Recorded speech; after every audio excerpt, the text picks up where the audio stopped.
Hola, buenas tardes.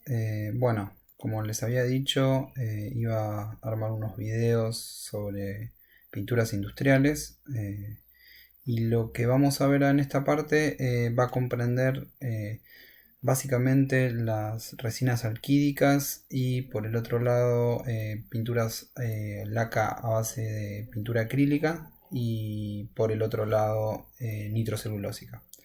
Entonces, para adentrarnos un poquito en las pinturas industriales, primero debemos aclarar que la función inicial de estas pinturas ya no era solo decorativa, sino también tenían una función protectora, ¿sí? Pueden ser, por ejemplo, ya pintar una casa, que normalmente se utiliza no solo con fines estéticos, sino para también justamente no dejar que pase la humedad, ¿sí? O no inicie mecanismos de degradación sobre la pared de la casa, por así decirlo. Y dentro de estos tipos vamos a tener esmaltes, lacas, barnices, primers, selladores, aditivos, ¿sí? Una gran familia de términos, ¿sí? Que lo que vamos a intentar como primera medida es tratar de poder de alguna forma clasificarlos, ¿sí? Y tratar de saber qué tipo de información nos va a dar cada uno. Entonces, dentro de estas partes que componen una pintura vamos a tener la, el aglutinante, ¿sí? A ver, esperen un segundo que pongo el pointer. Por un lado vamos a tener el aglutinante, que va a ser la resina o polímero que se va a utilizar para mantener unidas las partículas de pigmento, ¿sí? Y a su vez anclar estas partículas de pigmento a una superficie.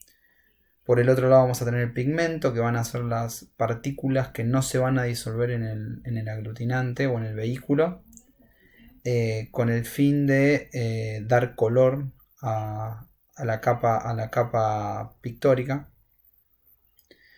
Un solvente o diluyente, ¿sí? Que va a ser donde se disuelve el aglutinante o bien se suspende, porque no siempre es una dilución del aglutinante, sino que también puede ser suspendido en una emulsión. Entonces, de esta forma, lo que se busca con un solvente o diluyente es justamente poder aplicarle, bajarle la viscosidad, bajarle la tensión superficial a la pintura, y esto va a tener un montón de implicancias físicas, tanto en su aplicación como en las propiedades posteriores, como puede ser la mojabilidad de la superficie, para que la pintura se fije mejor y sea más duradera. Hay algunos conceptos importantes que son el vehículo, ¿sí? Ya el aglutinante y el vehículo no son un sinónimo, sino que el vehículo va a ser el aglutinante más el diluyente, ¿sí? O el solvente en el que esté diluido. Hay veces que se dice también adelgazado, es una palabra que se puede llegar a usar, que significa bajarle la viscosidad. Entonces a veces las mezclas ya vienen con el vehículo, que está formado por aglutinante más un diluyente. Después a su vez vamos a tener el vehículo más el pigmento. En este caso ya vamos a tener la pintura coloreada, es decir, vamos a tener el aglutinante más el diluyente más el pigmento. ¿Sí? En este caso podemos estar hablando de un esmalte o laca. Ya vamos a ver que además de pigmento podemos tener cargas, ¿sí? Que van a cumplir otra función, pero van a tener propiedades similares a del pigmento.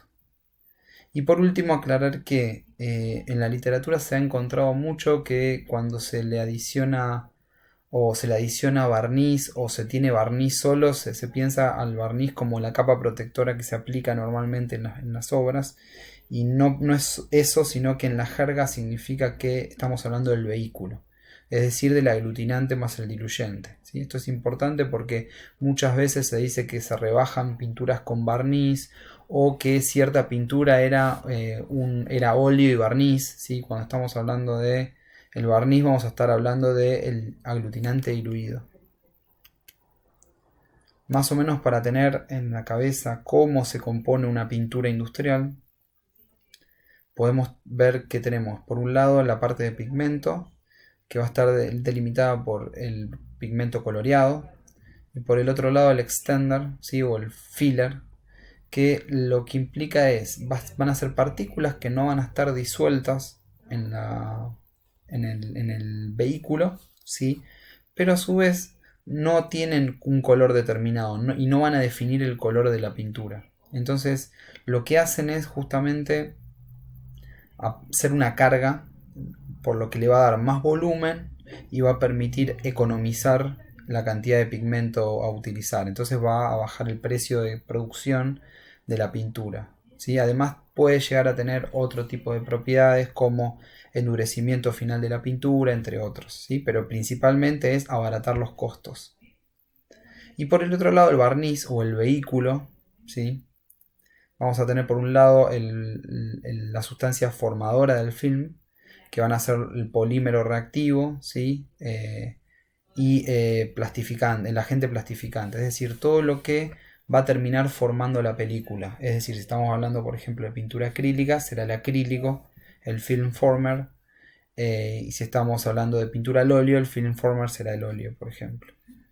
Una parte líquida, por otro lado, donde va a estar el solvente o el diluyente que se utilice, y aditivos. Como la industria, en esta etapa industrial todo empezó a tener un propósito mucho más específico, ¿sí? Se empezaron a diseñar y a probar muchísimos tipos de aditivos, estos impulsados por la investigación en la industria química principalmente, y entre ellos podemos tener catalizadores, aceleradores, espesantes, inhibidores, agentes de mate para generar colores mate, plastificantes, wetting agents, que serían para mejorar la mojabilidad con el sustrato, ¿sí? Entonces toda esta parte es un mundo y es lo que empieza a diferenciar a la pintura comercial de la pintura de la pintura clásica que conocemos. Entonces, para adentrarnos un poquito más en el pigmento, esto es más o menos lo que dijimos. Tenemos la definición de pigmento como sólido dividido finamente que no se disuelve, y a su vez las cargas que economizan. Sí, tiene que es fundamental que el costo de las cargas sea menor que el pigmento, porque si no no cumpliría la función de carga, ¿sí? Y acá tenemos algunas propiedades finales, como mejorar la adhesión, facilitar el lijado y otorga una mayor fuerza a la película, ¿sí? El solvente, que es un rebajador o adelgazador, lo que hace es lograr la consistencia deseada tanto para la aplicación y para sus particulares requerimientos.